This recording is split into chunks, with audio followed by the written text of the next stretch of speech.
Sorry, hold on a second. I got a technical difficulty here.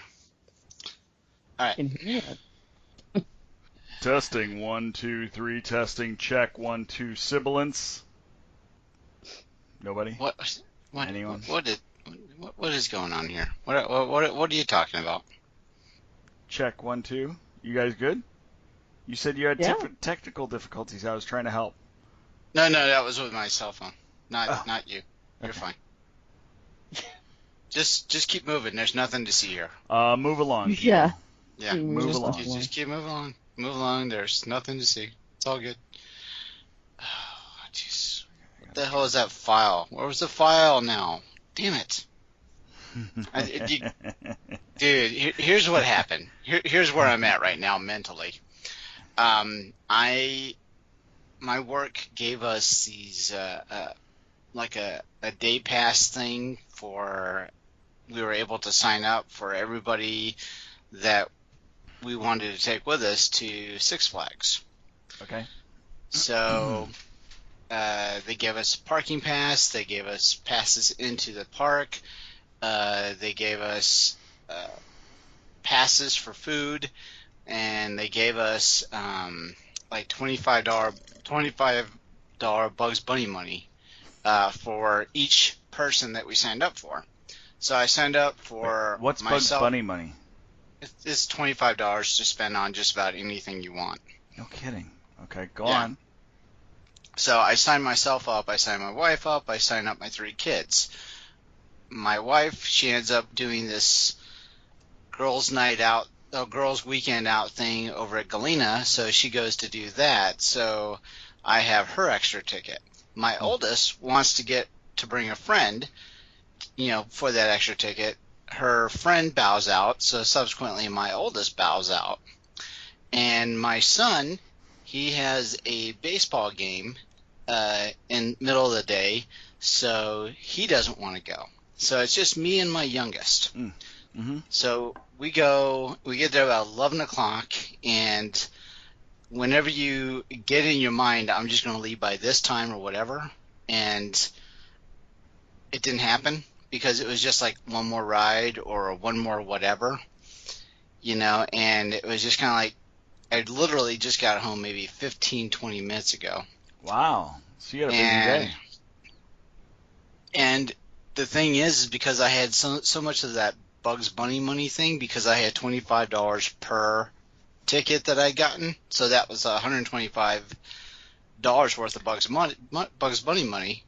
I felt obligated to spend it On Batman stuff.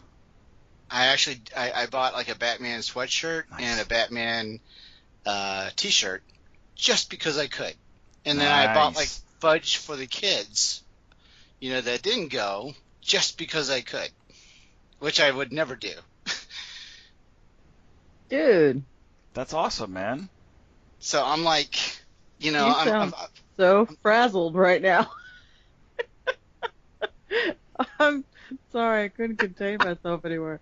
It's like, and I got so much Bugs Bunny money, and I spent it, and I bought the fudge, and I couldn't leave, and well, it was like, it's like I felt obligated to spend this fake money because it's not worth anything anywhere else. Well, of course, yes. And it's like, I've got to spend it. That was going to be my question. So with the extra Bugs Bunny money, did you guys like divvy it up or what? Yeah, I just didn't. And unfortunately, they don't like, if you go to the register and you have it's like a packet of 25 ones, and they'll only take the money up until, for the dollar amount over what you owe, and then give you your coins back, but not like money.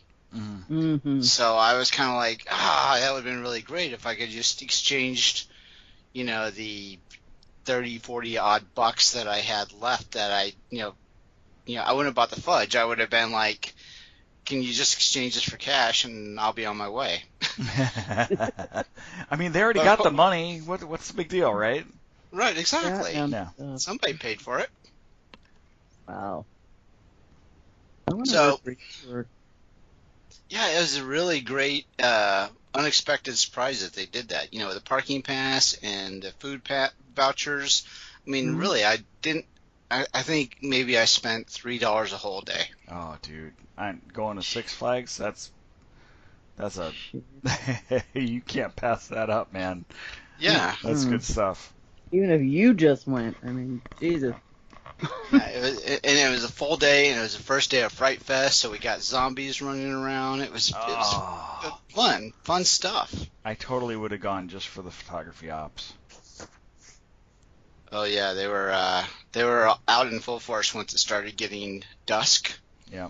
Hey, Yeah. I gotta step away from the computer for like 45 seconds. I'll be right back. That's fine. I gotta find my file anyway that has my Recording? no, my notes of my top 3. Yeah. Okay. There it is. Had to remember why I named it. Cool. Okay, sidestep. Sidestep. Okay. New series, Lethal Weapon. Good. Any good? I have no idea. I was hoping I could pick your brains. I haven't even attempted. Can you tell by my reaction? Yeah. Yeah. Okay. So I you haven't watched seen it. then. I haven't seen it, but just the thought of it makes me go, Oh, okay. Really? No. It just Not wouldn't be interested. it just wouldn't be the same without Glover and Gibson. So Yeah. I don't know. I don't even know who's the person that's playing Mel Gibson's character here. I have no idea. Yeah, I'd have to look it up, but yeah. That'd take like several keystrokes, and there's all kinds of I'd have to searching open involved. up my laptop. Yeah, I just got my guilty pleasures thing up. I'm not messing it up. Yeah, I just I've got my IMDb screen on my iPad going, and I'm good. But yeah, I mean, like I mentioned this before, if they're going to remake stuff, I mean, good for them. Go ahead, do what you got to do. That doesn't mean I've got to watch it. I mean, my life goes on knowing that, the Lethal Weapon franchise, I'm good with what I got out of it. I don't need that story to continue. They're good now. I got, my enjoyment of it as I watched those movies. So if somebody wants to redo that, or MacGyver, or I don't know, remake Dirty Dancing or RoboCop, go ahead, do what you got to do. Mm-hmm. But I mean, chances are you're not going to get my money because I'm already good. I've already enjoyed Footloose the first time. With Mr. Kevin Bacon. I don't need another Footloose movie. No. We don't. How about another Dirty Dancing, though? Didn't we do that already? Yeah, they had is that acceptable? Nights. No, I know. Was it acceptable? No, it was not. Yeah. Although was it it was a separate? It wasn't a remake though, was it? No, it was a sequel. Was the Havana Nights? Yeah. Like 30 years. That was somebody's lame attempt to make Dirty Dancing dirtier. Was it? I think so. Because it just wasn't dirty enough for the majority of the people that are, into watching movies now. And you think about the last time you guys were in a club, but you think about, you walk out on a dance floor and you watch people dance, and it's just like, get a room, really? What in the world are you doing? Put that lady down. But, it's not even the same anymore. It's just bizarre. So I guess they felt like, well, let's make a movie and show people how it's really done. No, that's okay. Thank you. That's what 6th grade health was for. Appreciate it. Yeah, I never even bothered seeing that one. I don't even know what year it came out. What year did that come out? I want to say 2012. Yeah, just a few years back. It's not been long. Yeah, it hasn't. No. That's pretty bad. I'm looking. No, actually, no. I take that back because I believe it came out before Patrick Swayze died, and he actually was in it. 2004. He did a cameo? Yeah, I believe so. Now, I'm going to have to disrupt my IMDb just so I can prove that Just fact. open another tab like I did. That's not work. 30. Another tab? Is that like Pepsi free? Savannah Night. Just Yeah. give me a tab. Well, if you want a tab, you gotta Wow. order something. It was actually 87. 04. There's a Dirty Dancing. It was 04. Havana Nights was Abigail 04. Breslin. Now, who the hell would want to see that? I don't want to see Abigail Breslin in anything. Oh, except for Zombieland. That's it. Yeah. Zombieland was awesome. We had to whisper, awesome. Awesome. That is a good movie, though. That's great. It's got the Maybe best. It's got the best opening credits. Yes, he of was. all He was a time. dance class instructor. He was in it. Huh. I don't see his name. You gotta scroll. Oh, there it is. I see it. Way to hell down there. He didn't even have a name. Yeah, I know. Is that? See, that No, just that's makes me okay. No, want that's to pull okay. somebody's That's eyeball funny. out and feed him to my cat. No, that's funny. Why is it funny? I think it's almost ironic because it was like one of his most well-known movies of all time, and he didn't even have a name. He was just some instructor. I think it's like a little inside joke. It's kind of like an Easter egg in a video game. Pass. Yeah, okay, possible. I didn't look at it that way. Well, if only they would have had Jennifer Grey in it also. No. Yeah, you wouldn't recognize her. We're going to start the bumper, or is that what we're doing? Yeah. Jennifer Grey had a nose. Yeah. All right, so are we ready to talk guilty pleasures? I think so. Yeah, I'm excited. I have a few lined up. Oh, good. All right. Not easy. Uh-oh. This is going to be interesting. Mine was totally easy. Sword of omens, give me sight beyond sight. Greetings, Starfighter. You have been recruited by the Star League to defend the frontier against Sur and the Kodan Armada. Get ready? Prepare for blast off. Hey, Doc, we better back up. We don't have enough road to get up to 88. Roads? Where we're going, we don't need roads. Remember, no matter where you go, there you are. This is 80's Reboot Overdrive Podcast. We were dancing just like Swayze when Jennifer Grey had nose. Oh, how I miss the 80s, but I'm too young to really know. Too young to know.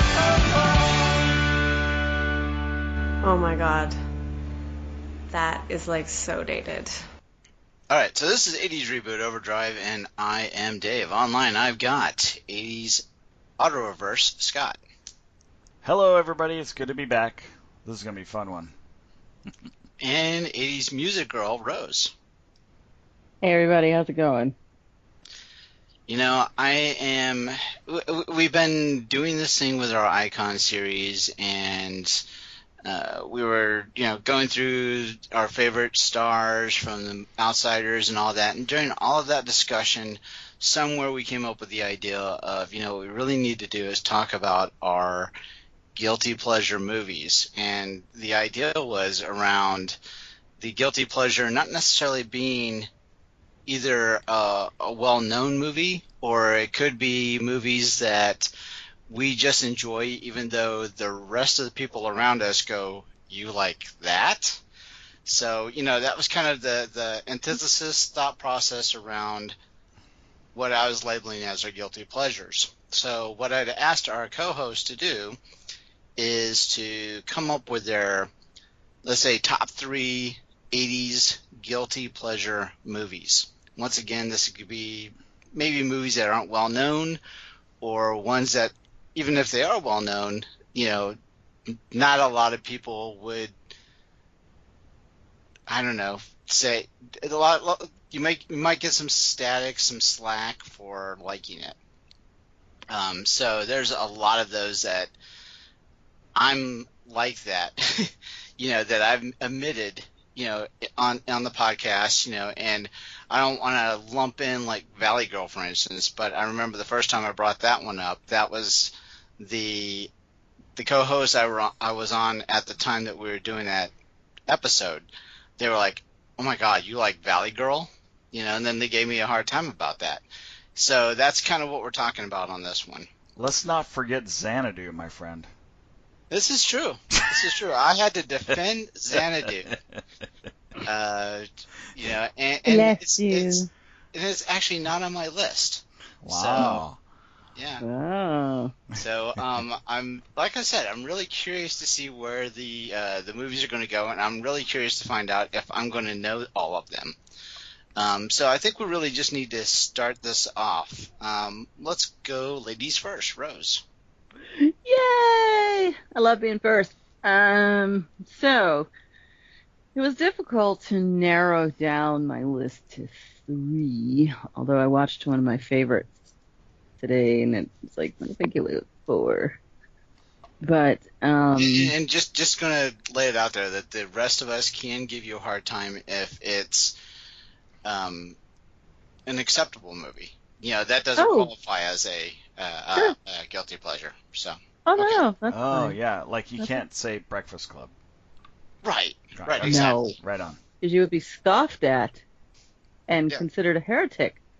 Yeah, that'd be like Back to the Future. Everybody likes the Breakfast Club. We're not going there. So. Okay. Cool. All right. So number 3, coming in at number 3. Also, we're Casey Kasem. I'm Casey Kasem. Counting them down. So, this was not a difficult task for me. I just want you all to know that. I've got so many guilty pleasure movies that I feel like I should, reconstruct my video library and just go, all the movies that I really, really love, and then all the rest of them. And all the rest of it would include, movies like Jaws and Godfather, stuff like people think are like pinnacle stuff. I'd be like, no, all of you are taking a second.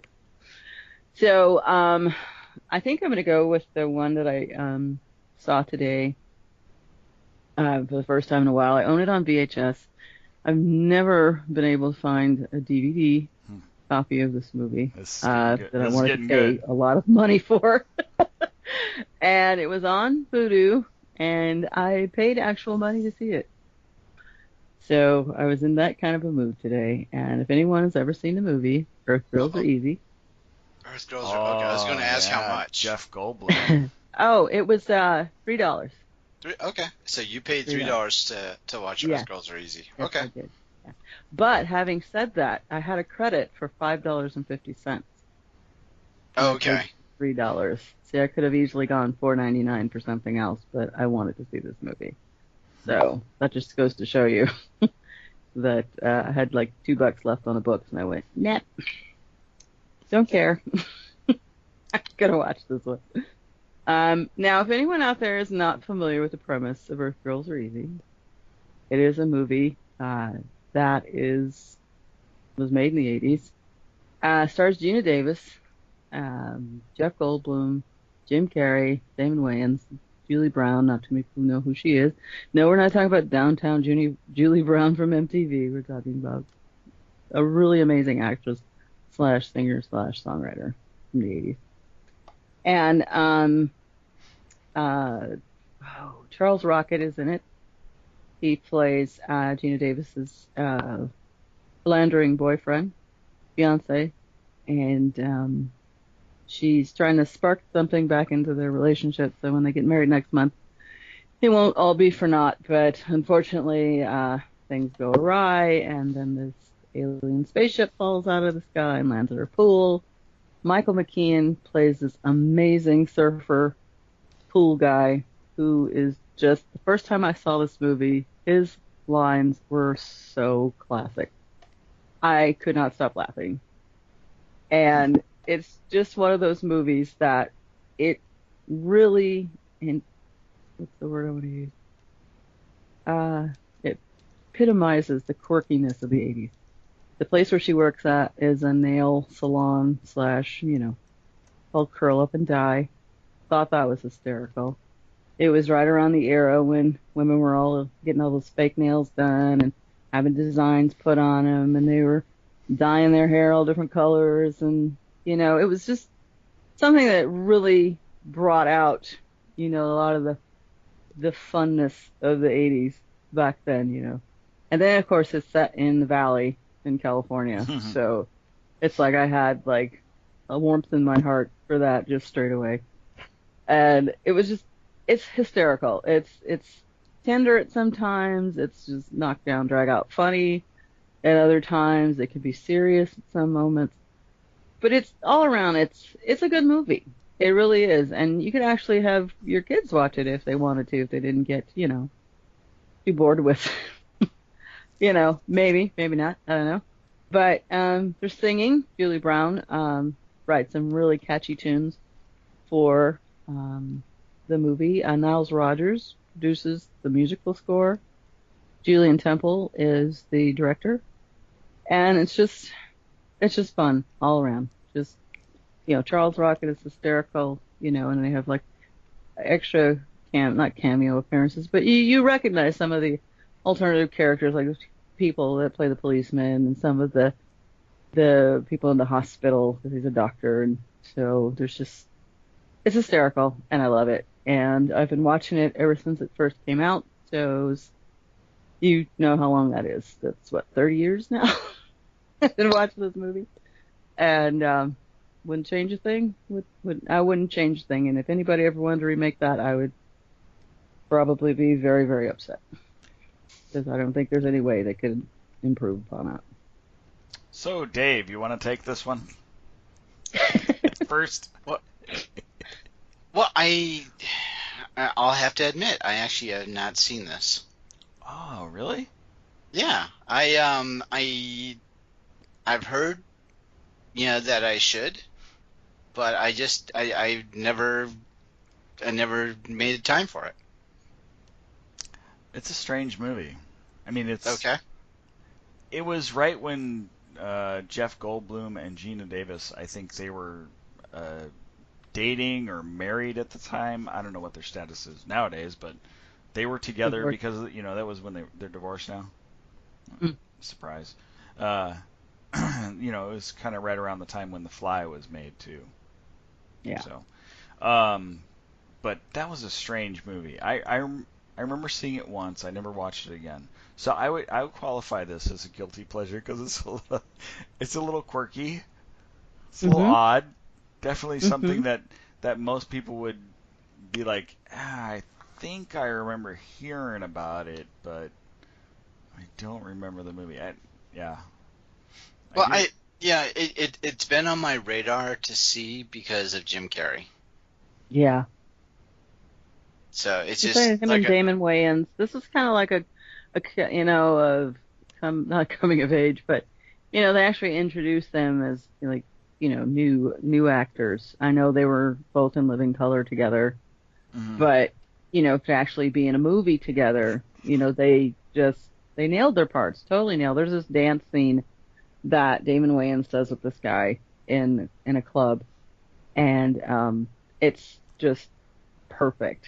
I mean, he's he's an alien. If you can see the before and after, it's like they're all hairy and weird looking, and then afterwards they get shaved and made into like real humans, but they still have the mannerisms, and they're not quite sure they're walking, and they still don't know how to talk right, and things. They just repeat everything that people say, but they also emulate what other people are doing. So he's like, you can see, this guy's like trying to turn him out on the dance floor, and saying that he's not any good, but then he comes back when copies his own moves and then makes them better. I thought that was hysterical. That's a really good scene. It's not a far stretch from Third Rock from the Sun, really. Like the humor that was involved with that. No? I like the family with John Lithgow. Yeah. And stuff, they're trying to adapt, and they Right. often imitate what they Right. see, and I could see a little bit of that in there. Now, Yeah, Earth, but now they have the Earth Girls tendency. Easy was what, 80 what? What time? What year was it? 88. 88. And Third Rock didn't come out until like the early 90s, I think 92 or 93 or something like that. Right. But I could see a connection. And the only reason I say that is because I've been watching Third Rock from the Sun. We've been binging the series for the last few weeks, so. Right. The only thing that I'll give Third Rock from the Sun is they're more articulate in their speech. Okay. Mac, played by Jeff right. Goldblum, is captain, and he picks up on, the language a little better than the other two, but as far as actually making full sentences and, having a thought process, it's, they don't really go there, which I thought even added even more to the movie, because you didn't have anyone anytime you've ever had an alien movie, the alien species is like this super intelligent being, and like very condescending and very just like, I know how to make all kinds of stuff and you guys are stupid and blah, blah, blah, kind of a thing, and they're just like, yeah, our spaceship like landed in your pool. They don't even say that. They're just like, how do we get it out? The spaceship that they depict on the cover is like full on, it's almost Buck Rogers like. It is. And when they figure, when Michael McKean, and spoiler alert for anybody who hasn't seen it, he says, this isn't pool furniture, because that's the first what she tells him. She wants him to drain the pool because it's pool furniture. And he's like, what is this? And Jeff Goldblum leans over and goes, a car? He's like, oh, she drove her car into the pool. I'm always doing that. And he's like, yeah, it's kind of weird. Where is it from? And he's like, Finland? Oh, I've heard of that. And I'm going, oh, you have it. Stoner. It's like, oh, yeah, I've heard of that. But yeah, so that's, kind of how they play it off. But, I mean, pretty much look who they got to work with, Guys like half-baked the whole time. So, but yeah. I got to say, Lenny came a long way over the years. Yes, he has. Yeah. I never saw that coming from Laverne and Shirley. Never totally saw it. Did not. No. Actually, I thought the other guy would have done something. Squiggy? Squiggy, yes. I thought Squiggy was the more intelligent of the two. I can't even name that actor. Actually. I know. I can't either. Sorry to say. And IMDb, what's up? Yeah. Open another tab. I was actually stuck at the dance routine part where you'd actually mentioned Damon Wayans, but in my mind's eye, I thought of Jim Carrey's dance routine in Living Color, mocking Vanilla Ice. Oh, I don't remember that one. Oh yeah, it was hilarious. All right, so what's your first pick, Scott? I have 3 or 4. Actually, I have 4, like 3 in an honorable mention. So I'm not sure where to start. Like Rose picked her number 3. This one comes in at number 3. And this week's dedication song, I'm gonna go with Night of the Comet. Oh, okay. Now, nice. I don't think it made a lot of it wasn't real popular that I recall, but I thought it was a really fun movie. And of course I love Catherine Mary Stewart. I like her too as an actress. Very underground. Yeah. Very cult classic-ish. Yeah. So I'm going to say, Night of the Comet I just thought it was, I enjoy the zombie and the apocalypse type movies, so it was right up my alley when that came out, and I still like those types of things today. Yeah. But I would love to go back and watch this one again. I do remember seeing this one, and I remember they were Valley Girlish. It was Southern California. I mean, it kind of took place in Southern California. That was the premise. Right.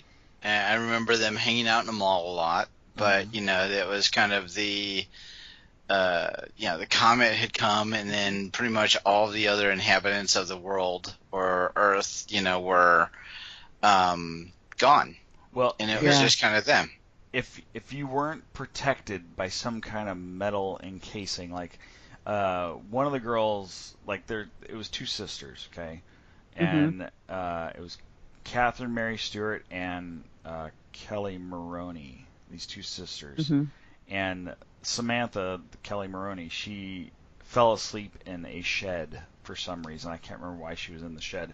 And then Catherine Mary Stewart was in the movie theater, and she ran the movie projector or something like that. And so they were like protected from the comet actually. Yeah. They turned everybody to dust, basically, the comet. And if you were outside but you didn't get a full exposure, you turned into like this kind of zombie person. And it Mhm. was what's that guy's name? He was he was the sidekick in Every Which Way But Loose. I can't remember that Oh, actor's name. You can see his face, right? oh yeah, yeah, yeah, Yeah, yeah. I can't remember his name, and I can't see these pictures. They're not big enough to see which one it actually is. Anyway, Jeffrey so Lewis? these what is it? Jeffrey Yes, Lewis. Is that Jeff? He's got his hand on his face, so I can't tell what it is. I'd have to look him Yeah. up. Anyway, yeah, that's him. So he ends up being like a zombie type guy in the end. But it was fun. And so Catherine Mary Stewart ends up, or Regina, the character, she's like this video game geek, right? Mhm. Mhm. And so she's always trying to beat this one person that leaves his initials or their initials, for the high Mhm. score. And Yeah. finally, at the end of the movie, she finds out that it's this guy that survives the comet also, and they drive off into the distance in a Mercedes or something that because there's nobody else around, so they just took a car. Yeah. Yeah. So I I remember. always thought that was kind of a fun part of it. She was trying to find out who this high scoring video game guy was. So Mhm. just it's a strange little movie that I've mentioned it to a couple of people. Like, I have no idea what movie you're talking about. So, Mm. It's so got that. a fairly good soundtrack too. Oh, I bet it does. I mean, it was what, Yeah. 84? 84. So 84. Yep. Yeah, I enjoyed this one too. yeah. And yeah, it is quirky. And a bit underground. I think Rose, you mentioned that. Mhm. And yeah, it's a fun watch. I'll definitely, yeah, I would give this a guilty pleasure, mention. Cool. Definitely. It Mhm. qualified. I was like Yeah. unclear. I'm so glad you kind of clarified what the what exactly falls into that guilty pleasure movie thing at the beginning of the show. So Right. Yeah. yeah, I needed that. So I might have one that might have been more mainstream, but I still love it. So anyway, Okay. Right. I think it's Dave's turn. All right. So I don't have a lot of lead up on this one. And I swear I'm not going to go chronological, but I'm thinking 1981's Caveman. Oh, dude, that's a great guilty pleasure pick. Yes. So Ringo Starr. You've got Shelley Long. Shelley Long. That is a great pick, dude. I totally forgot about that movie, and it was really stupid, but It really is very funny. stupid. It is very funny.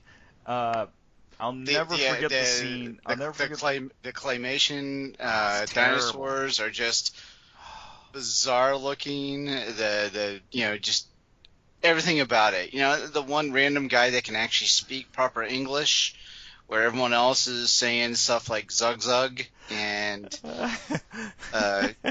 yeah. What was that? What was the poop? What did they call that? I don't remember what poop was, but I remember matcha was monster. Yeah. Or Yeah. dinosaur. Right. Yeah, I forgot what that was. But, I mean, yeah, it was just, just so much fun. Ringo Starr just, it was surprising to me that, he would be kind of the lead of this movie. And albeit, it's not, blockbuster movie, but, I mean, he, it looks like he had fun with it. And if you go into this just as a fun movie to watch, and it's, it's not taking itself seriously, so you shouldn't be taking it seriously. No, I think it's definitely a great time waster and guilty pleasure. Nice. Never seen it. Never saw it. Okay. Oh, really? Wow. Yeah. You know what? It's interesting. I'll say, if you just want to have the goofiest afternoon, it's really it's funny. It is funny. You got to take it for when it was made, though, too. 1981. You're going back in the 80s, and I think a lot of these guilty pleasure movies are going to fall back into the early 80s more so than some of the later 80s. At least mine are. I don't know. Yeah. Because there's some goofy ones in the early 80s that were just wow. Yeah. They're bad, but they're oh so good. Like the holiday special. Yeah. We just couldn't get through this episode without bringing that one up. It has to come out, yeah. No. Okay, so now it's out of the way, right? So you had a great cast in this movie. Dude, this is a great pick. I'm so excited that you picked this movie. So what we had John Tondo, the Matuzak. Matuzak, thank you. Yeah. Yeah. Oh wow. Football player. Yeah. Yeah. And he was great in this movie, just as the leader of the. If you want, you can associate this movie to the prehistoric version of Revenge of the Nerds. This is really kind of what that was, because in Ringo Starr and Dennis Quaid, they were the nerdy guys, and then they got their group of the less popular, the weaker cavemen versus the alpha beta cavemen. And that's kind of what the premise of the whole thing was, and it was just really, tongue-in-cheek, funny, good times. I'm totally down with this, and this is totally you qualify 100% for a guilty pleasure movie. And I assume that as we go through this, that there's going to be those that, either the other two co-star or co-hosts or one of the other co-hosts you can call us co-stars. That's fine. Co-stars. We're okay with that, right, Rose? Yeah. You okay Absolutely. with co-stars? Okay. Cool. Yes. Haven't seen. So I would assume that that's going to come up, as we move through these. So we're going to go round two. Rose, what do you have for your number two? Well, coming in at number two, and I know I've spoken about it several times on the show, only because Mr. Spader's made a resurgence with Blacklist. Doing a very good job, by the way. And I've always been a big fan of his. And he's one of those type of actors that he's actually admitted if he doesn't need the money, he doesn't need to work. And if he needs the money, he'll work. He doesn't feel like every movie he's honing his craft or, shaping and molding himself into be a better actor. He actually said that in an interview. He's like, Did he say shaving? Or shaping? Shape. He said shaping. Did I say shaving? It sounded like you said shaving. It did sound shaving. It's funnier. Shaping. It's funnier as shaving. The shaving himself. Yeah. Absolutely. Okay, sorry. Whatever makes you happy there, Mr. Spader. Hey. Shaving, shaping, whatever. Manscaping, whatever you want to call it. Manscaping. Yeah. Did we have to go there? Or what's the movie here? Come on. Jack's back. I knew it. I have it up on my IMDb already. And the premise of the movie is a serial killer in Los Angeles celebrates Jack the Ripper's 100th birthday by committing similar murders, and only one has a chance of stopping him. So, James Spader plays a dual role. He's his own brother, and the good brother is a young doctor. He's an intern at a free clinic, and he's very concerned about human rights, and he wants the homeless to, have a place to live like other people. So he does his interview, and the doctor who's in charge of the clinic is an actual, doctor. Not that he isn't, but, he's in charge of all the interns there. Doesn't like him. And he prefers the other young doctor that, like I said, I have no idea how they got this guy to play a doctor, because I wouldn't go to him, because he's kind of creepy looking. But, so James Spader's in it, Cynthia Gibb is in it, Jim Haney plays Sergeant Gabriel, Robert Picardo is in it, and he plays Dr. Carlos Botero, who is a psychiatrist for the police department, and a lot of drama, a lot of very tense, suspenseful moments. It's definitely low budget, a lot of night shots for some reason. I don't know, a lot of things going on at night, and they use a lot of natural lighting and things like that.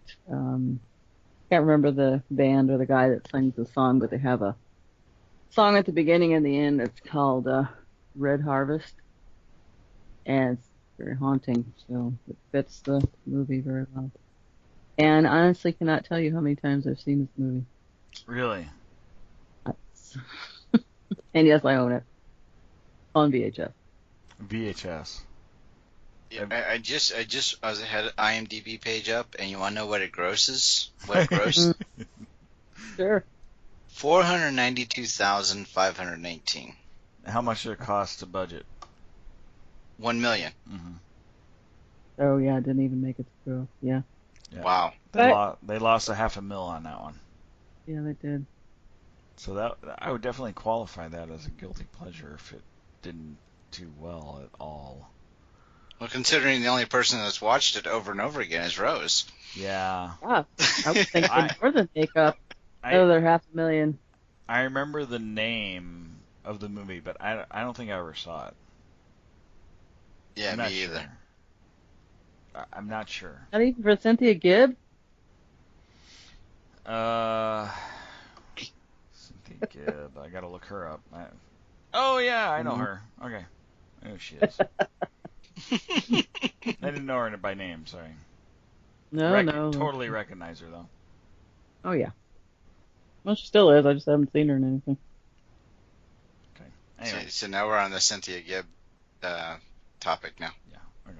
Actually, she's getting some recent credits. Nothing I've seen, but recent credits. Well, that's cool. Yeah, so she's still out there doing things. Good for her. All right, so we just knew that there was going to be a Spader in there somewhere. Good. So, which I love James Spader. I love it when my friends know me. Yep. As soon as you said, I think you said, as soon as you said James Spader or a movie you mentioned several times, I pulled up Jack's Back right away. So. Yeah. Yeah, and I'm gonna have to look. I'm gonna have to try to find that one. See if I can. You should watch it. Yeah. Yeah, when we get to the bad guy, our favorite 80s bad guys, I just know who we're going to be spending a lot of time on. Yeah. Yeah. It's too bad we can't go into the 2000s because he, as Robert California, was a good guy and a bad guy in The Office. Oh, yes, yeah, that's right. Yeah. Yeah. I love I love him as that role. Anyway, so moving on. Your second pick. Mm-hmm. Okay. Like I said, this was tough because I was having a hard time what qualifies as guilty pleasure. Now, I'm gonna say this is Spinal Tap. I may have to put a flag on the play on that one. I know. I had a think feeling that's a very popular movie. It is, but it is, but it isn't. Like it's one of those movies where I hear either people go, oh, that's ridiculous, stupid, or they're like, I love that movie, it was hysterical. And I just love that genre of mockumentary, Mm-hmm.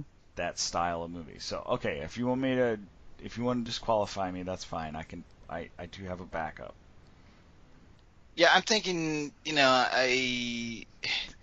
for those that are into the heavy metal scene, and I think that there's a appreciation for this movie, for being a mockumentary around that around that genre of music, and I think it's a beloved movie. Okay. So I don't know if you're. I don't think this would qualify as a guilty pleasure. Okay. I think enough people like it. That's okay. I understand. I was on the fence about it. I'm saving my number one for last. I mean, it's it's one that is totally obscure. So. Okay. All right. So the other one, the other one is also a music movie. Oh my God! You picked Xanadu? Awesome. No, I'm gonna say Heavy Metal, the animated movie. I love that movie. Yeah, it's really. I mean, I'm surprised. I've never talked to a woman that has ever liked that movie. They're like, that is the stupidest thing I've ever seen. Soundtrack alone. The soundtrack is phenomenal. God. Seriously. I own that. So do we have a red flag on this one too? No. Well, here I like it too. I like the movie a lot. Mm-hmm. But yeah, I don't know. I mean, I think it's definitely fun to talk about. So go for it. Yes. Besides, you geeked out when Dave talked about Caveman, so yeah. True. This is true. The Caveman was good. I gotta say that was good stuff. I totally forgot about that movie, and it came up like in a thought, like maybe 5 or 6 months ago or something. Something just popped into my head about Caveman, like a scene. It might have been because we're living down in Florida now. We have a lot of bugs. Do you remember the bug scene in Caveman, Dave? Oh yeah. The big, not a fly, but whatever it was. It was like it looked like a dragonfly or a mosquito or something, and Dennis Quaid was it Dennis Quaid that got it, or was he the one that smashed it? Yeah, it was on Dennis Quaid, and then Ringo Starr had to smash it. Smashed it, right, and the guts just are all over his face. It's giant. Anyway, so we still we're still stuck. Yeah, exactly. But so Heavy Metal. Okay, it's just it's a strange movie. You got four different storylines. Actually, you have more than four because they have little intermediate things that go on, with one major plot line of this marble that comes from outer space. And it might have been because I was a young teenager and there were women that might have been topless with drawn very. They were very just. Let's see. They were just drawn very Amply. Provocatively. How about amply? Amply. Okay, that's a good. Yeah. There was ample. There's more than a handful, is what you're saying. Yes. Anything more than a handful, you're mercy, risking a Lord. sprained thumb. Go for the knee knockers, man. Anyway, Nice. But no, I know exactly what you're saying. That and I think being a what year did Heavy Metal come out? It was 81. 81. Yeah. All right, so that would have put me probably 10, 11 seeing that, and I think it was one of those that I was like, wow, I'm looking at boobs. Woo. Yeah. All right, cool. Yeah. Did you Yeah, snicker? because if you read synopsis, the glowing orb terrorizes a young girl with a collection of stories of dark fantasy, eroticism, and horror. Yeah, that's exactly what 11-year-old boy needs to be watching. Mm-hmm. Hey, well, now we won't go into the story of where my sister convinced my mom to let us go to Porky's. We won't go into that story. Yeah. Whoa, what? Really, Porky's? Porky's. Wow. Yeah, I have no idea how that happened, but I probably saw that way before I should have. Anyway, so what are your thoughts, Rose, on Heavy Metal? Truthfully, I thought it was definitely not for the squeamish, that's for sure. And when I say squeamish, I mean, people that are easily offended by, ample parts of the anatomy that the ampleness. Yeah. I think that whoever made the person that made this movie, I think that had a really good idea. And to me, it was more, I don't know. I think that everybody, has their own idea of, their great movie that they're going to make or the great novel that they're going to write or something like that. But I think when you have an idea that's like this, there's just no way that you can, keep a handle on. You have to just say, okay, I'm making this movie. This is what it's going to be like. If you don't like it, don't watch it, and come to find out a lot of people liked it. I mean, it's a cult classic to this day. So who am I to argue, with something that, brings so many people pleasure, I guess. I don't know. I didn't mean that the way it sounded, but considering the ampleness, yeah. Considering the ampleness of the subject, yeah. Okay, first of all, amazing cast of voice characters in this. Definitely. Okay. Harold Ramis. Yeah, Harold Ramis, John Candy, Joe Flaherty, along many others that you would recognize. But what the soundtrack for this one just is incredible. I have it on, in my mix all the time, all the songs on it. And it's got like even Devo, Working in a Coal Mine. I mean, just classics. Anyway, that's and it was based on a comic book series. Mm-hmm. I don't know if they still do the comic books. I know it's been a while. Then they came out with Heavy Metal 2000. Of course, in 2000. And that one I tried watching it, and I got like 25 minutes in or something, and I had to turn it off. It was really not that entertaining. So I think this has more to do with the time of when I saw it. Yeah. Mm-hmm. Being it was risque and different and science fiction all rolled into one. It was fun. So yeah, it's just like everything that people love. Excellent music, sci-fi, fantasy, ampleness, I guess. I think you had those aliens that were like high all the time. Oh yeah, that was. And I've got to believe that there was a lot of recreational drug use with the making of this movie. No. Where Yeah. just Come like, on. let's just throw that in there. Just throw it in there. Yeah. It'll be fun. Let's do it.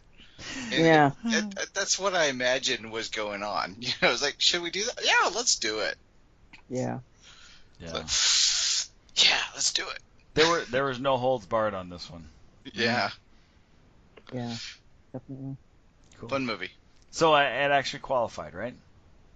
As a guilty pleasure. I think so. I think we're gonna let it I own qualify it. because I do own it on DVD. Yeah, I don't know if I just own the soundtrack. I don't. I had a VHS copy of this, and I have no idea what happened to it. I think it qualifies as guilty pleasure because of the first comment you made, where there's people that you know it's a love-hate relationship. Mm-hmm. Right. So I think that qualifies it. Okay. Because I think that I'm sure that the right sensible person would be like watching the first 15, 20 minutes and go, yeah, really? No, I'm done. Mm-hmm. You've got to be in a certain mindset. All right, that makes the qualification right there. Yeah, right. that's gonna put my number one pick over the top. Seriously. So you just guys, it's your turn, Dave. All right. So number 2 on the list. Number 2. And it's actually going backward from where I'd started on my first pick. So in 1980, there's a movie called Super Fuzz. Is this something that did you guys even hit your radar? Do you even know what I'm talking about? If I say Super Fuzz, it's an Ernest Borgnine movie. Wait, don't go any further. Okay. It's coming to me. Okay, continue. Sorry, I'm trying to remember what it is. Okay. So Ernest Borgnine, and there's I don't know if the guy's been in much of anything. Terrence Hill. Terrence Hill. Yeah. So I don't even know. I mean, I'm gonna have to quickly do a quick look just to see if he's been. What else has he done since? Really, not much of anything. So okay. What happens is that Terrence Hill is policeman Dave Speed. So go ahead and make fun of that name, Dave Speed. He gets he's on an assignment where he has to go to this. Oh my God! Where he's got to give like a traffic ticket, and there's some sort of like NASA thing, police or government thing going on. And then he gets irradiated, and he gets superpowers. I remember this. Yes. And Ernest Borgnine is his sergeant. And it's got to be just really the cheesiest acting for early 80s that you could just imagine. But he's a police officer. He's got superpowers, and his weakness, if he sees the color red, then he loses his powers. But just the the cheesiness of all this, of as he's discovering his powers and the use of his superpowers. Like there's even this one scene where him and Ernest Borgnine have to go up to this floor up in this building that's probably a good 20 floors up or something, and there's a robbery that's going on, so they bust in to stop the robbery, and these guys have they're armed, and Dave Speed runs into the door just as the door opens, and then he ends up going out the window and falls all the way down, and then he runs back up with his super speed just in time to save his sergeant, because the sergeant thought that he fell and died. And so, and then he comes back and he's able to thwart the bad guys by getting their guns. And then Ernest Borgnine, as the sergeant, looks down and he sees the scaffolding and he thinks, oh, well, you're lucky that was there. Not realizing that he had fallen like 20 floors and landed on his feet and then ran all the way back up. So, I mean, It's just cheesiness like that. And yeah, it's just good early 80s cheesy fun. So you said you remember this, Scott. It, as you were describing it, and I saw I pulled it up on IMDb. I'm like, wow, I remember this. And this actor, Terrence Hill, Mm-hmm. actually sparked a couple other memories. I'm like, wait a minute, I know this guy. Now Mm-hmm. you have I don't know where it was filmed, but there was a movie from the 70s, 1973, 74, Mm-hmm. called My Name Is Nobody, and Terrence Hill was in that one too. So you're bringing back a lot. You're bringing back a lot of like very vague memories of that era. But this is a good pick, Dave. This is nice, like very obscure. Like I doubt that many people have seen this one at all. But I do remember seeing it. And I think my brother really liked it. My little brother, he's a big fan of this one. Yeah, it like I said, it's good cheesy fun. Oh yeah. So, Rose, you've never peeped it? Nope. All Never heard right, of it. fair enough. Yeah. But, it looks like it has promise. So. Yeah, just yeah, like I said, much like Caveman, it's like you can't go in taking the movie too seriously. So Right. my movies that I'm picking, I'm giving you disclaimers. So if you do choose to spend the time to go check them out, just realize, it's, yeah. You go in, realize that, I could be, wasting an hour and a half of your time. May I have your attention? You have been warned. Exactly. Okay. All right, so we're on number 3. I'm gonna have to get like a good audio clip to add in there. Number 3. Yeah. All I right. did my number 3 already. I'm at number 1. Oh, okay. All right, backwards. Good. All right, number 1. Number 1. So, once again, I leave nothing to the imagination when I talk about things that interest me. No, no one knows that about me by now. Shame on you. But I've mentioned this movie several times, and I recently had the pleasure of actually telling the lead actor this on Twitter, and he liked my tweet. So if I were to die tomorrow, I'd be a happy camper. The actor, John Cryer. The movie, Hiding Out. If no one has seen this movie, which I've only run into like 2 people in the whole entire world that have, save for my children, because they won't mention it, and it's basically, something no one ever talks about. But it's the premise, very successful stockbroker called court testify against a mob boss. And the reason why they're doing this is because it's a plea bargain, because they were laundering money for the mob guy and didn't know it until they got busted. So they're trying to get them in the Witness Protection Program. There's 3 of them altogether. John Cryer basically is the only one that, well, there's 2 other ones that I think one died, like straight away. And then the other one, they managed to keep him, I think. And then John Cryer they put a hit out on all 3 of them. And he actually got away. So he runs away and ends up catching this train, running for his life because they're trying to kill him. And he ends up in the small town where he's from. And he decides to kind of like blend in. So maybe this will blow over, at least until the trial or whatever. And then he decides to go back to the same high school where he graduated from.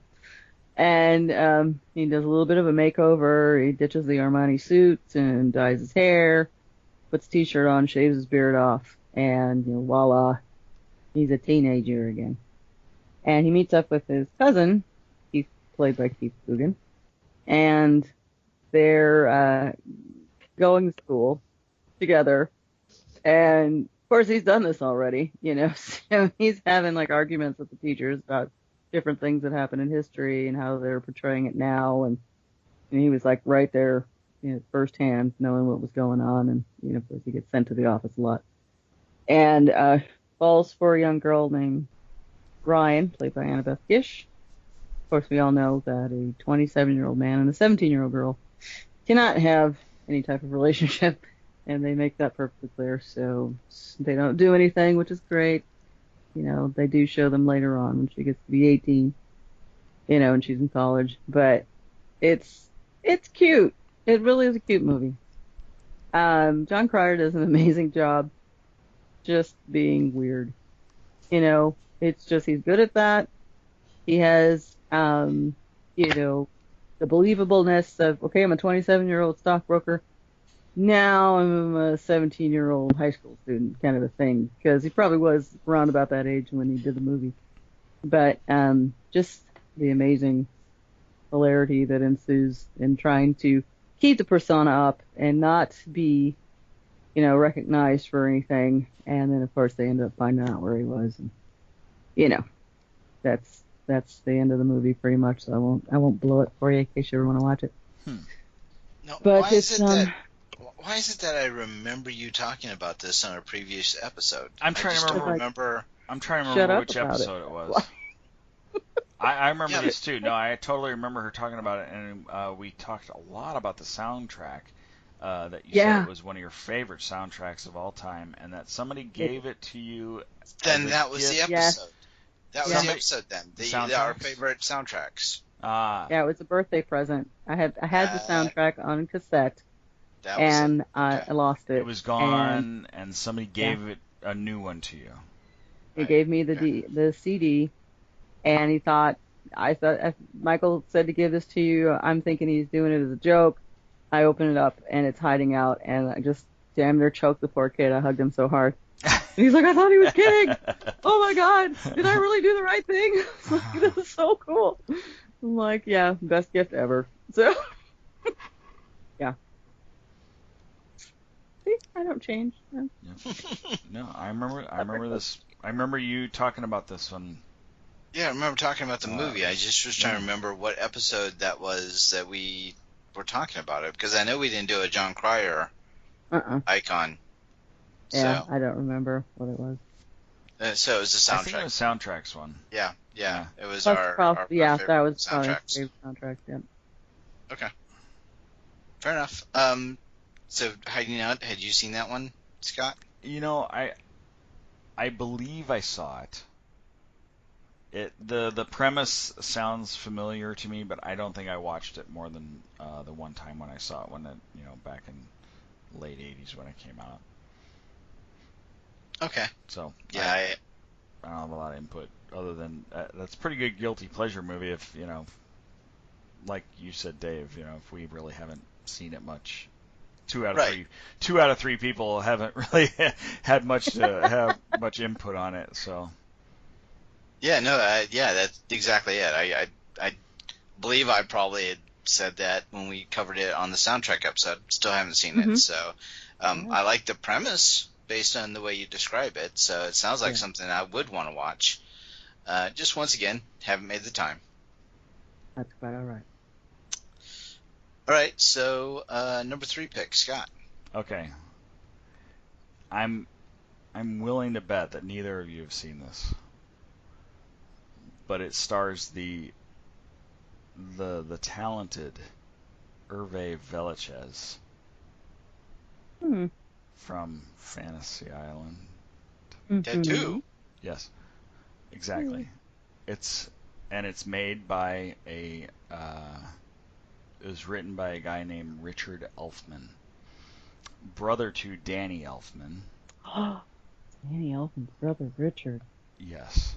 Okay. Now, Danny Elfman, you guys know him very well, I'm sure, with all his scores. But he and his brother came up with this movie called The Forbidden Zone.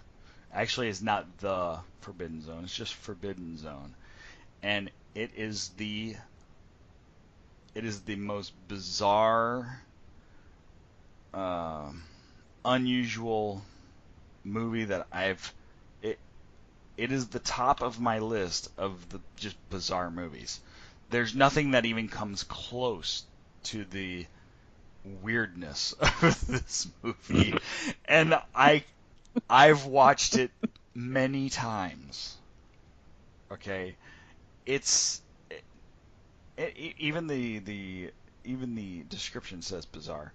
The bizarre and musical tale, and there's singing involved, of a girl who travels to another dimension through a gateway found in her family's basement.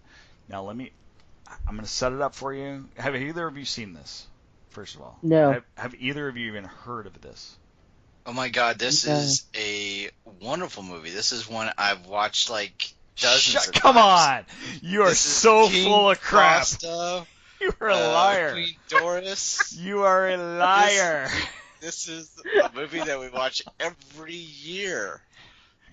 No, I've never heard of it, man. God, your nose just broke orbit. Oh my Pinocchio. God. I'm not kidding. This is just, I've given the DVD to a couple of people, and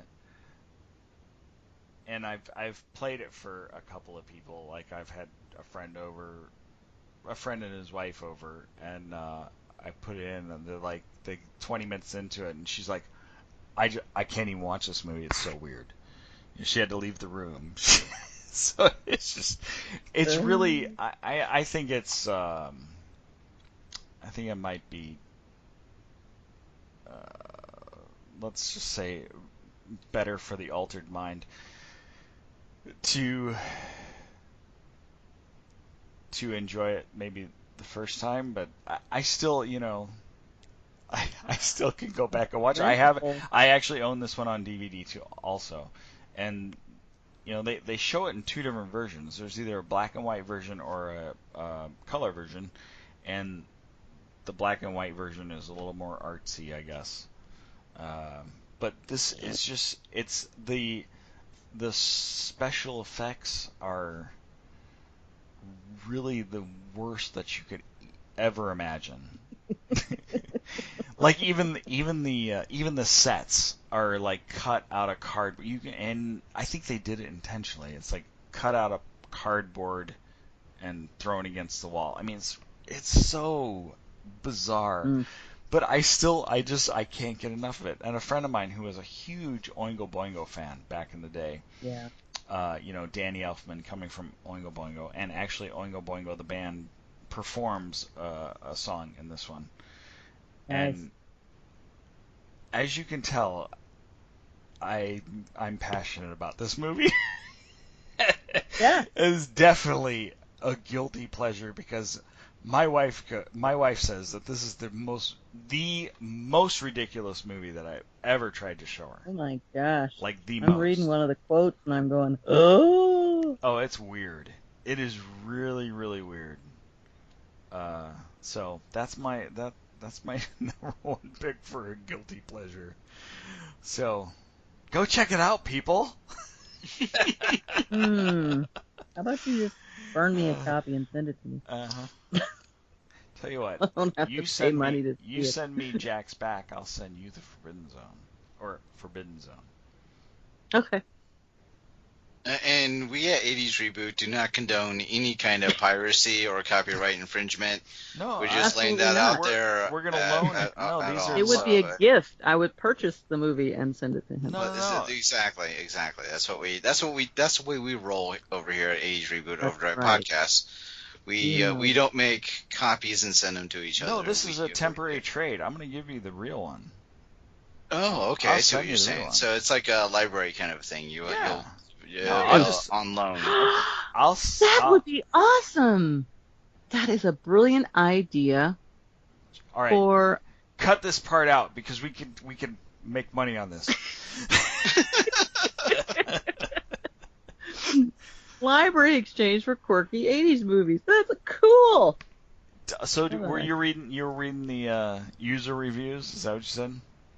No, I was reading a quote. Oh. Queen Doris says, tell me how you loved. And then King Fausto replied, and I went, nope. Fausto, King Fausto, yes. Yeah, That was Hervé Villechaize. Oh, lordy. So now you had said that this was first time viewing might be better with an altered mind. Let's assume that I'm my poison is, let's say, tequila shots. How many tequila shots should I be in to start enjoying this? Okay, well, that's a tough question to answer because I wasn't necessarily talking about.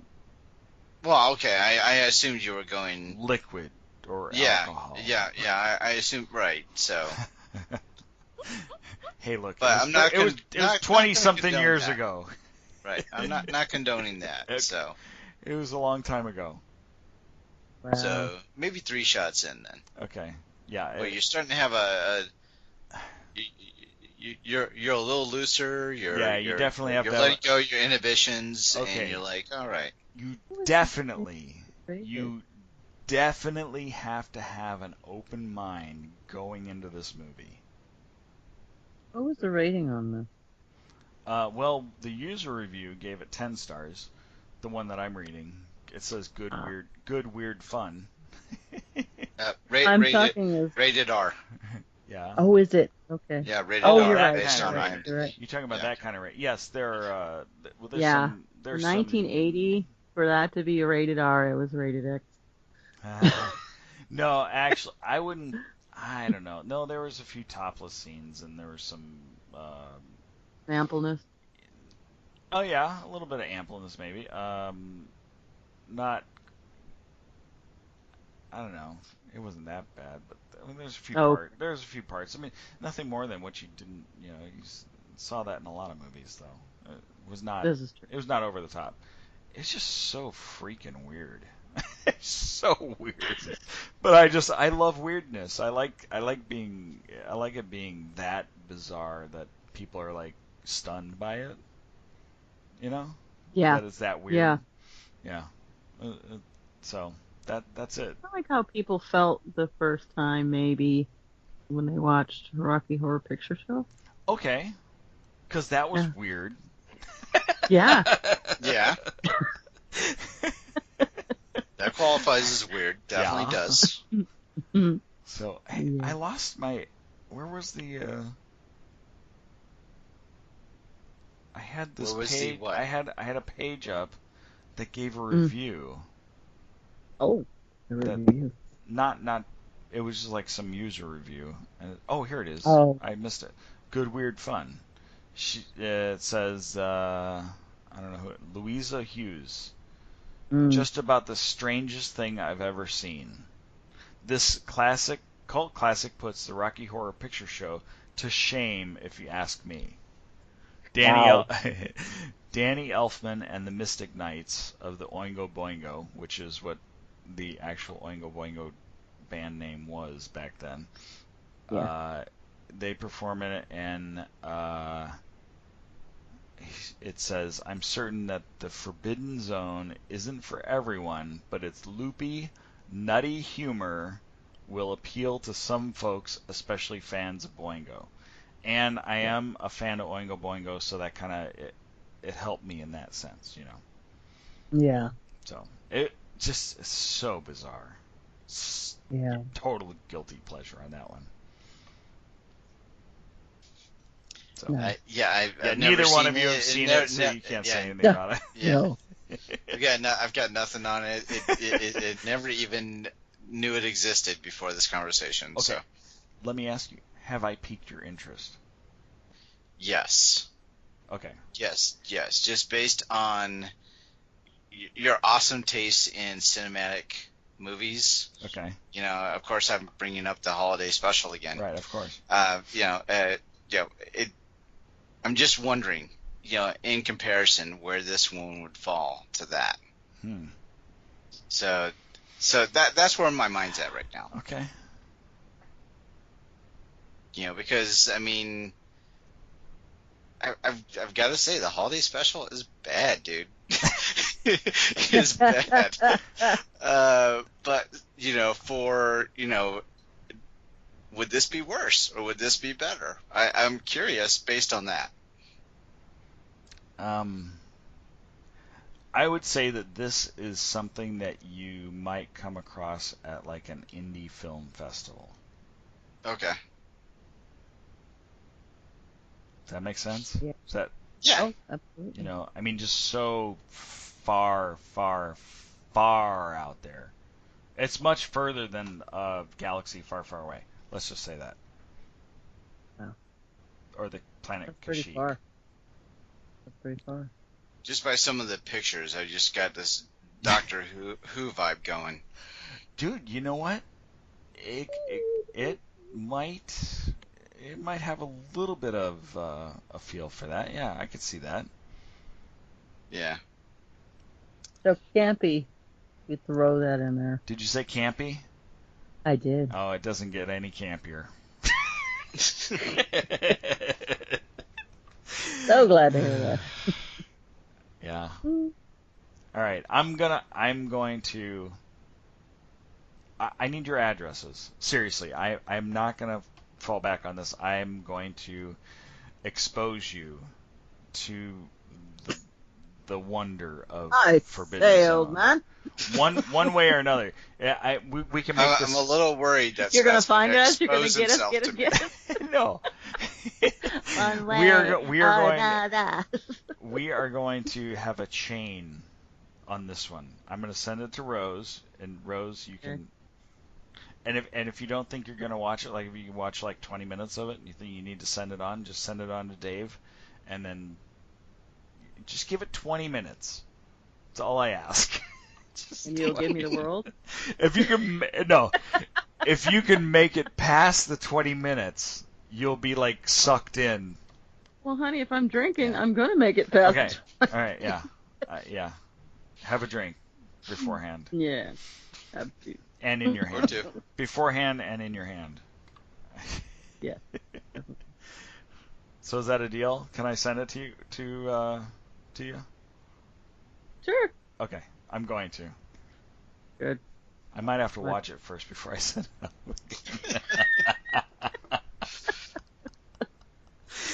out. Oh. But I honestly, I do want it back. I need to have it in my possession again. Oh, yeah, totally. Okay. All right. I need. Did you hear what the emphasis I said? I need to have it in my possession. I heard you. Heard ya. It'd be really nice. Make sure I get it back. It was. Hey, I need to have this movie. I need to have this. Yeah. I need to have this. That was scary enough. Trust me. I need to have this on file. It is kind of like like needing to breathe. It's just need to have it. If only I could get Richard Elfman and Danny Elfman to hear my enthusiasm about this movie. You might be able to get them on the show. Yeah, there you go. But I would love to do a show with Danny Elfman.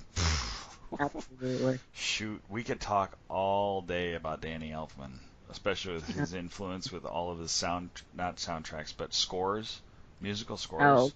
Dave, yeah. right? Batman. Of course. I mean, there was tons. And you Him go and on. Steve Burton are like blood brothers. Oh yeah. Just about everything. I almost felt that it would be like Saturday Night Live. The guy who's in Tommy Boy. What's this? Oh yeah. Yeah. You remember that one time when you did that one time when you made the soundtrack to Batman? That was really cool. That was awesome. That's it. That's that all was good. That was a good. You remember that one time when you made the soundtrack for The Simpsons? That was awesome. Exactly. That's how the interview would go. Idiot. And I'd be like, remember that one time when you guys were on the Gong Show, and you and your brother was in this dinosaur costume? What? I don't know if it was dinosaur, but apparently there's a video floating around of the Mystic. What did you call the original? The Mystic Knights of the Oingo Boingo. Right. That's what they went under. Really? And Richard Elfman was actually in the costume. Get out of town! I'm looking this up. No, and they were an act on the Gong Show, and I kid you not, they like baffled. Nobody knew what to do. They didn't know if they wanted to gong them or let them go. You could just see the looks on their face. They're like, what do we do with these guys? This is terrible, but yet I can't stop watching it. It's on YouTube. But yeah. Mm-hmm. I'm gonna watch Somebody it. showed that to me, gave me a link to that a few years ago, and I must have watched it like 3 or 4 times. I couldn't stop laughing. It was hysterical. Oh my gosh, I had no idea about this, and I call myself a fan. I'm so disappointed. It's all right. There's stuff out there that I don't necessarily know about that I should. So. They have a great horn section, by the way. Good quality entertainment right there is the Gong Show. Yeah. Oh Do you my ever God. see that guy? That frickin' guy. You ever seen Takeouts? No. Yeah. Look that up sometime. The Popsicle Twins. Moving on. Moving on. I still owe my number. Yes. What's your number one, yeah, Dave? Come on now. You're sorry. lingering. I totally monopolized. I am not the whole... lingering. This conversation's gotten way off rails, dude. We're like all over the place. Dave's Scott, you know Dave's the overlord. Come on now. Yeah. Well, I was dying to talk about the Forbidden Zone, and I got to talk about it, so I'm good. Both of us. We just went like all over the place. Yeah, we just. We ended up the Gong Show of all places. Who knows? Just remember, this was your idea. The orbit of that one.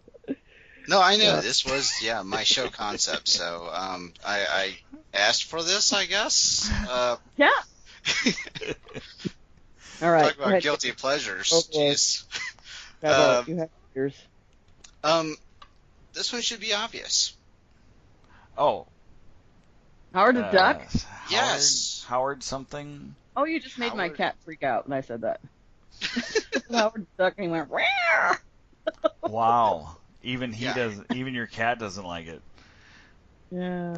Yeah. This for me, it's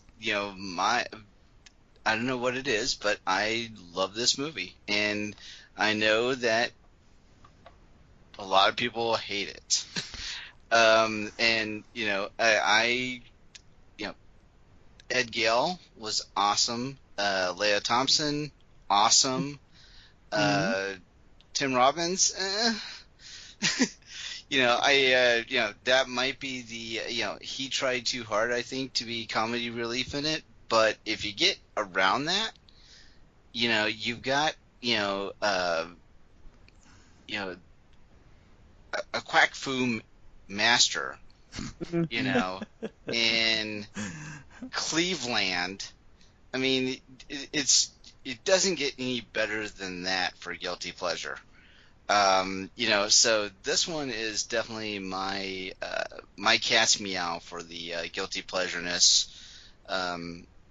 And of course seeing, Beverly Switzer, aka Leah Thompson, looking as she does, helps. Helps the movie in so many ways, and so that's it. That's kind of I've wanted to defend Howard, and I know that you guys might rip it apart, but I'm here saying that I'm much like my previous confessionals. This is one of those that I may not be able to convert Scott, but it's still a fun movie for me, and I enjoy watching it. Rose, you want to go? No, actually, I don't. Really? I'm gonna let you have that one. Okay. Howard the Duck. Now stop. Hold on. Just stop for a second. Now stop. Collaborate and listen. I have a confession. Oh no. Forgive me, Dave, for I have sinned. Go ahead. Forgive me, Dave, for I love this movie, Howard the Duck. Nice. You bums. I'm not kidding. I only gave you a hard time because I know it's in the world of movies, it's been so beaten down and so everybody's harassed so much. I've always felt like I just wanted to give you a hard time, but I'm on board with this being a guilty pleasure. I would watch this. If I saw it come up on one of the movie channels or Netflix or something, I would start it and I would watch this movie. Good to hear. So congratulations, Dave. Rose, please. Yeah, give us counter argument. Let's hear it.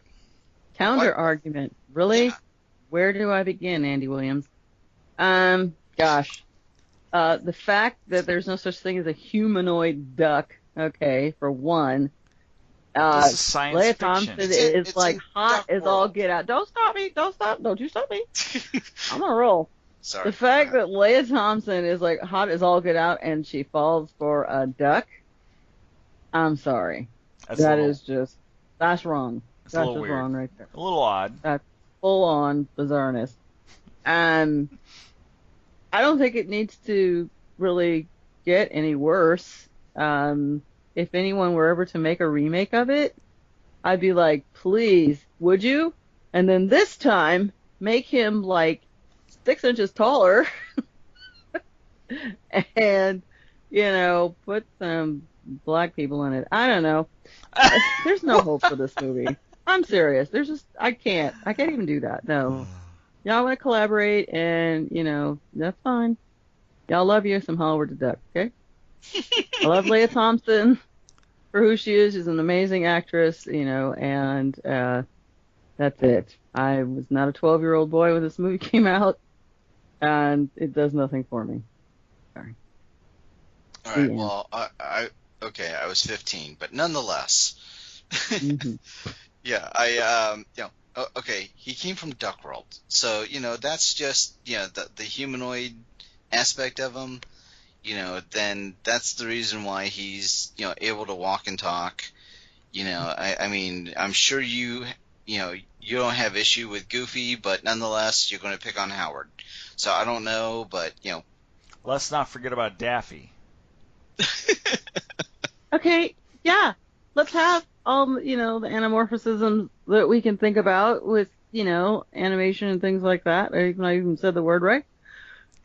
But we don't have humans trying to copulate with them, okay? That's the whole problem that I have with this movie. I beg to differ. Oh, do you? Name one. Earth girls are easy. They're aliens. And Big so difference. is Howard. They're not animals. And so is They're Howard. not ducks and turtles. Howard is an alien. Ready? He's an alien, but he's a humanoid duck. Why couldn't they make him taller? Why didn't they make him taller? I'm not bad. Yeah. I'm just drawn this way. Jessica Rabbit. Jessica Rabbit. And she's got her rabbit is... Yeah, but wait. Who was... Yeah, but Roger Rabbit was her husband. Who was she knocking boots with that was human? Oh, that would be, Yeah, I forgot his name, too. Seriously? But she wasn't. See? She was not playing patty cake. No. Well, no, she was playing patty cake. Just playing patty cake. Was she playing patty cake? She was playing patty cake with playing patty cake with the mayor. The head of the bad guy, right? Oh, yeah. Yeah. No, it was the head of the studio. Yeah, he was the head of the studio. Right. Yeah. So there, we have she's a cartoon, but she was human in nature. And I wish they made her regular size. Yeah. Nice. Honestly, you know what? I don't care. I truthfully, you guys can love this movie as much as you want, and I'm only giving you crap because I had a son that was 12 back then, and if I saw this movie one too many times, it was pretty much one too many times. So, one of those things that, mother's torture. Mm-hmm. That's what happens in preteen. And one other good point about this movie is Howard's looking at a magazine that has duck boobs. So that's good. At least he's normal in that aspect. And what was the name of that magazine? I don't remember. Was it Play Duck or Play Foul or something like that? Something along those lines. Yeah, that was the opening scene. Yeah. Opening scene of him. They didn't show his body for like the longest time. They just showed his feet walking around his apartment. Right. Coming home from work. Yeah. Dude, this is having great. a beer and lighting a cigar or something. And it's a great movie. I don't care what anybody else says. I'm on board with you, Dave. Awesome. This is a guilty Stick to your guns. This is a guilty pleasure. This is what guilty pleasures are all about. If you guys are sitting there and ragging me on mine, if you were, I'm not saying you did, but if you would, I'd be like, the hell with you guys. I'm still going to like them. So, yeah. So that's it. That's a guilty pleasure. A lot of Howard love on this podcast. And I wanted to give what almost made my list, and I wanted to give an honorable mention, was the movie Zapped, 1982. Oh, dude, another good one. Scott Baio. Scott Baio. Yeah. Yes. Willie Ames. And who was I gotta see who the girl was in that one. So Heather Thomas. No, the brunette that was the love interest of Scott Baio. Character name was Bernadette. Yes, I thought she was really cute, and I thought she was a good, like,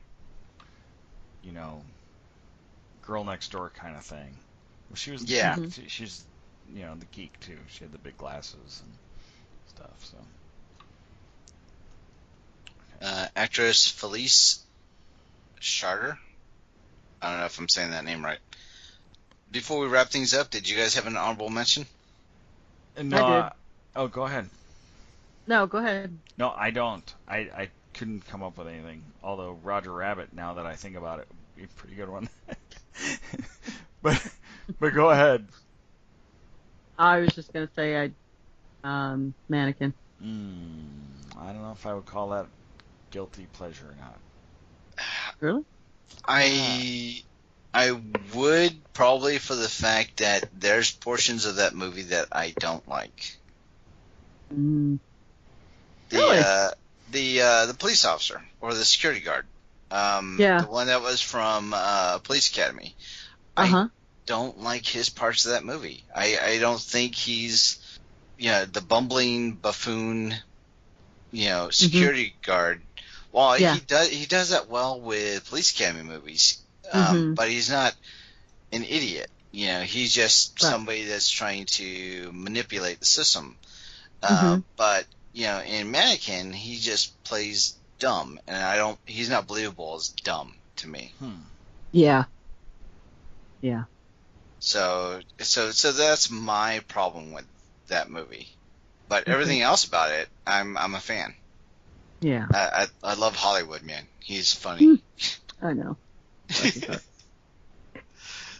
All right, so you said you didn't have an honorable mention then, Scott. No, I really can't. I had my 4, and you guys Dave, you vetoed Spinal Tap because it was I agree. I understand. Yeah. But it's just, it is something that I can put the DVD in and just laugh and just watch it over and over again. So. And I feel that you probably have a high degree of people that feel the same way. Yeah. And I'm not saying that's a bad thing. I just don't think that qualifies as a guilty pleasure because it is a beloved movie. Right. Whereas other ones that we've talked about earlier, it's been it could be either a love-hate thing where, and yeah, I don't know. I don't know where I was going with that, but in my brain it sounded good. I tell myself that all the time, Dave. It sounded good up until it got to my mouth, and then it was just like, what happened there? When my wife is looking at me and her Well, I can eyes start remember going the word mariah. glossy, you know, I'm like, yeah, it sounded good in my head when I was thinking of it. All right. So, what do you want to do? You want to wrap this up? Yeah, we should definitely wrap this up. So let's go through some social media credentials. Go ahead, Rose. I am at 80s Music Girl on Twitter, at 80s Music Girl on Facebook, and I think do I have something else? I don't think I do. Oh, Instagram. There you go. Totally forgot about Instagram. There you go. Every time you forget Instagram. No, I don't. I forget Tumblr, because that's why I'm still not sure about Tumblr. That's kind of a weird one with me. I don't get it. But thanks. Good call. All right, Scott. At 80s Auto Reverse on Twitter and at Scott's Eye on Twitter also for my photography stuff. And then on Facebook you can go to at 80s Auto Reverse. Cool. No, wait. 80s Mixtape Auto Reverse. Sorry. Facebook is 80s Mixtape Auto Reverse. Cool. A little extra on there. So. Little extra keystrokes to find you. There's more verbiage. Yep. We like to make things complicated on our listeners. Of course. Mm-hmm.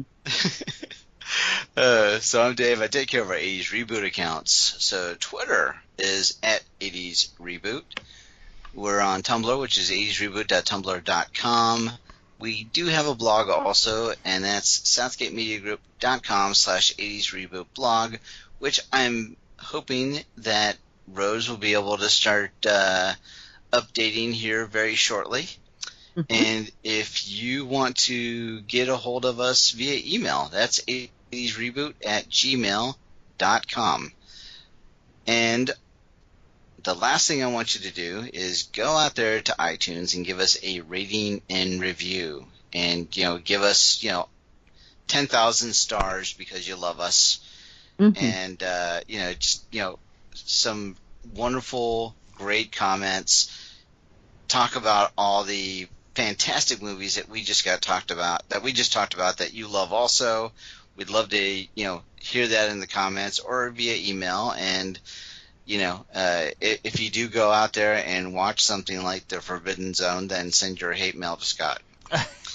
Yeah. Please. And how are the Duck Haters? Send that straight over to send that to Rose. You overlook. No, you don't. Because I'd be like, yeah, honey, I know exactly what you're talking about. Mm-hmm. So, yeah.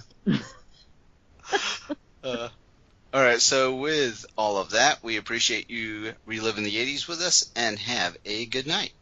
Bye. Good night, everybody. Take care. And once again, we're saying good night, but we don't know when people are listening. I know. So, yeah, gotta change that up. But, I get in my zone. I get in the zone, and I don't know. They know where they are. Yeah, exactly. Yeah. Have a good whatever. Yep. Yeah. Yes. We hope you've enjoyed this show. This podcast is part of the 80s Reboot Overdrive channel on Southgate Media Group. You can follow us on Facebook on the 80s Reboot group page. We're also on Twitter and Tumblr at 80s Reboot. We invite you to check out all the wonderful podcasts and blogs available at southgatemediagroup.com. And thank you for reliving the 80s.